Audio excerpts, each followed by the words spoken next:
Assalamualaikum warahmatullahi wabarakatuh. Alhamdulillahirrabbilalamin.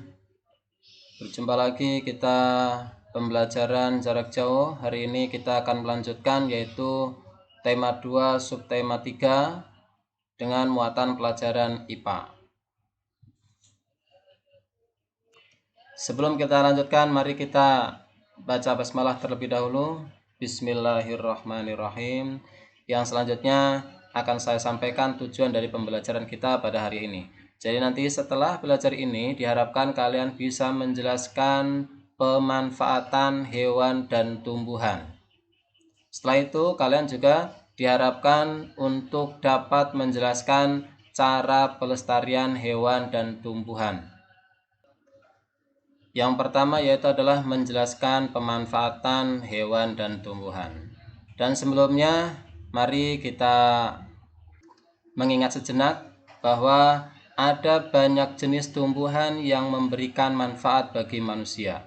Manusia melakukan banyak kegiatan yang melibatkan tumbuhan. Misalnya, ketika ibumu memasak di dapur, kamu akan menemukan ibumu memanfaatkan bahan yang berasal dari tumbuhan, seperti daun bayam. Coba amati kegiatan lainnya. Kemudian, tuliskan jenis tumbuhan yang dimanfaatkan dalam kegiatan tersebut.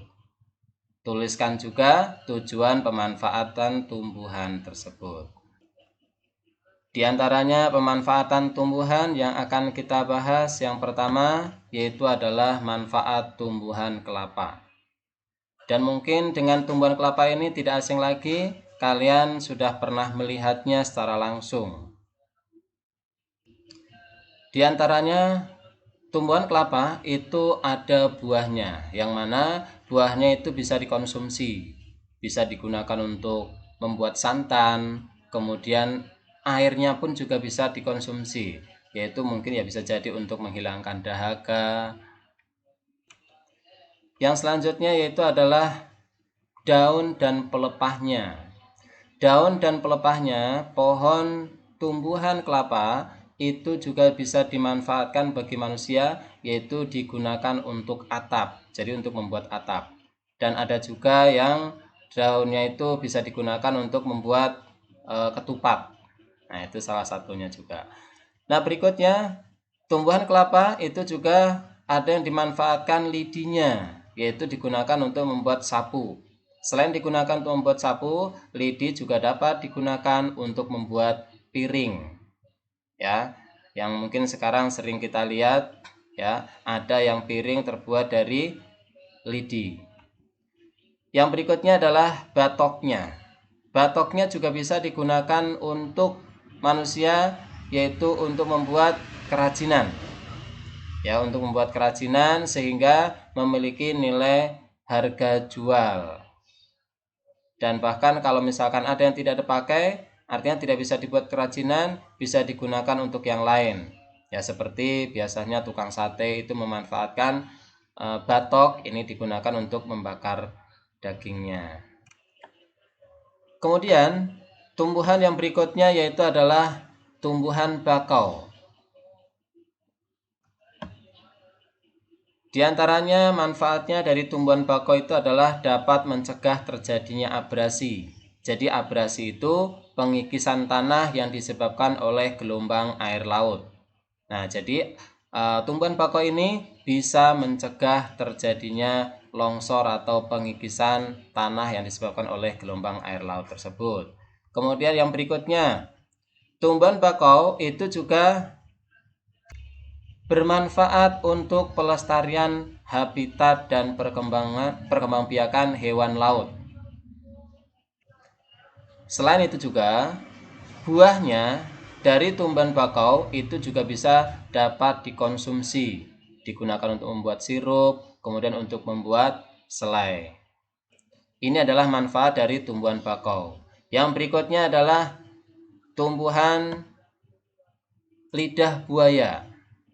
Dan sering kita melihat atau kita mendengar lidah buaya itu biasanya digunakan untuk hiasan atau untuk tanaman hias. Namun ternyata tumbuhan lidah buaya ini selain sebagai hiasan, itu juga bisa dimanfaatkan untuk yang lainnya. Nah, lidah buaya itu termasuk jenis tumbuhan yang dapat hidup di daerah yang kering, seperti halnya tumbuhan kaktus. Lidah buaya ini memiliki daun yang tebal dan banyak mengandung air. Sehingga lidah buaya ini bisa dimanfaatkan salah satunya untuk kesehatan kulit, untuk kecantikan. Nah, kemudian lidah buaya juga bisa digunakan sebagai bahan makanan dan minuman. Serta tumbuhan lidah buaya itu bisa dikonsumsi untuk menurunkan kadar gula dan mempercepat penyembuhan sariawan. Inilah manfaat dari tumbuhan lidah buaya. Yang tentunya cara penggunaannya harus tidak berlebihan. Jadi sesuai dengan aturan. Yang berikutnya adalah hewan. Manfaat lebah, salah satunya hewan yang kita bahas di sini adalah lebah. Lebah madu itu merupakan salah satu jenis serangga yang menghisap nektar dan dapat menghasilkan madu.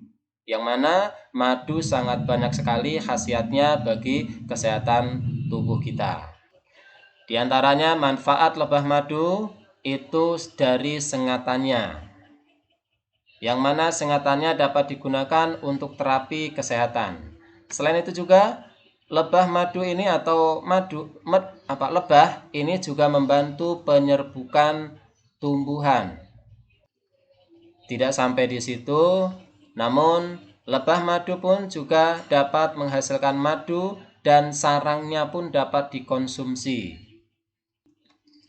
Hewan yang berikutnya yaitu adalah kerbau.